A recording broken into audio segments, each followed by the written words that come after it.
So look, if you want to grow your wealth, your income, and increase the amount of time off, then these are the shortcuts that can help. Welcome to the Wealth Creation Podcast. It's Dan, and actually we're going to do a second podcast of the day because it was just something I was thinking about actually. And it was something that somebody asked me a couple of days ago, and this was the question. They said, what does it take to be successful every single day? And I was like, you're not successful every single day. It's not, good morning, Brad. It is morning, afternoon, good lunchtime, Brad.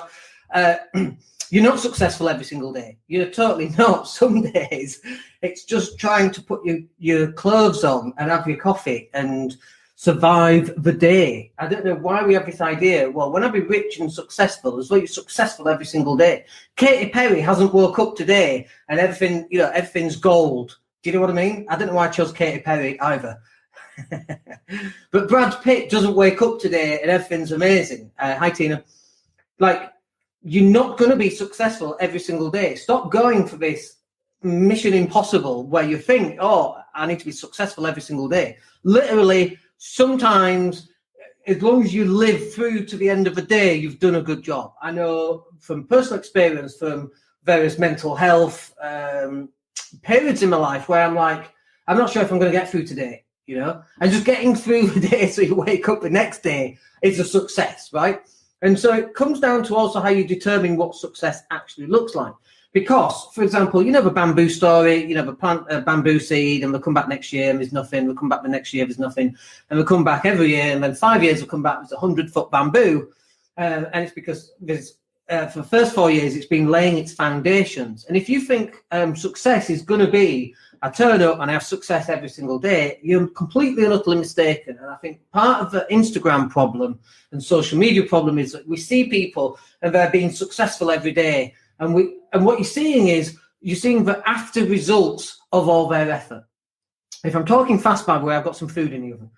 I don't want it to go burn, but I wanted to share this first.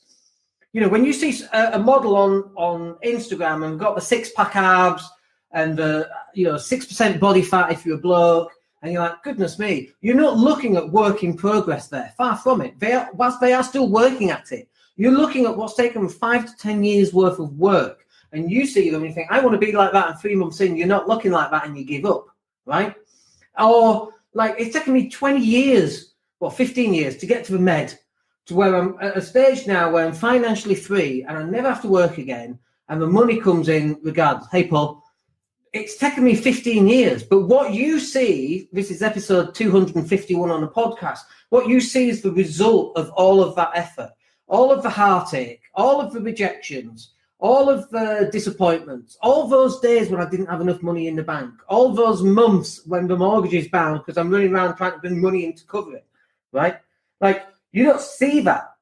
But I'm not crying, by the way, I just got something in my eye. But it still gets me, it's emotional. So you don't see all that. But what you do see is, you see the after effects of that. You know, when you see the guy driving around in his Ferrari, people go, well, it's hired. Do you know how much it costs to hire a Ferrari? It's not something, you know, that most people do, because it's ridiculously expensive to hire it. Well, it's just hired. What you're seeing is a consequence of all of the actions that person's done. And not every single day is going to be a success. Far from it. And even today, I don't have successful days. I like to think I have more successful days than I had, but I still have unsuccessful days. I still have successful phone calls. I still have a client who won't do what the bloody hell supposed to do, was my swearing, who won't do what we're supposed to do. And we're working at them. And we have some clients that fail. And we have some clients that are very successful. And we have some clients who, they pay the money and never even show up, right? Don't be like that. But you've got to keep stepping one step in front of the other, in front of the other, and in front of the other. So when people say, I want to be successful every single day of my life, I'm like, you need to change your perception on what you think success looks like. Because you ain't going to be successful every single day. Life is hard. And I don't want to quote Rocky, but I'm going to. Life's, nothing's going to hit you as hard as life, right? And it hits and it hits and it hits again. And sometimes after it's hit, the success lies in you getting up again, right? It's not how many times it hits, it's how many times you get back up and you keep on getting back up. I've seen that film too many times. I think I've seen that clip too many times. It's one of my favorite ones. So if that's what success looks like, it's, when Ronda Rousey got beat up in UFC and she lost some teeth and she got seriously beat up, she went into depression, she went away. That right there could be seen as not being successful. But what you then saw is that then she came into WWE, which I think she's just leaving, and then she's probably going to go and do some acting.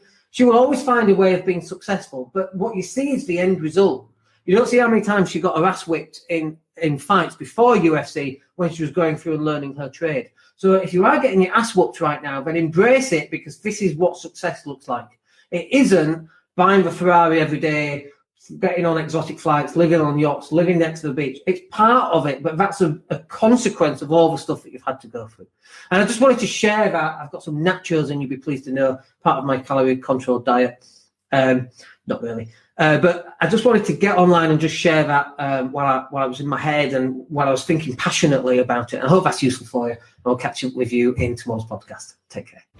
Hey, it's Dan here. Thank you for listening. Really appreciate each and every one of you. Please click like or subscribe to the entire podcast.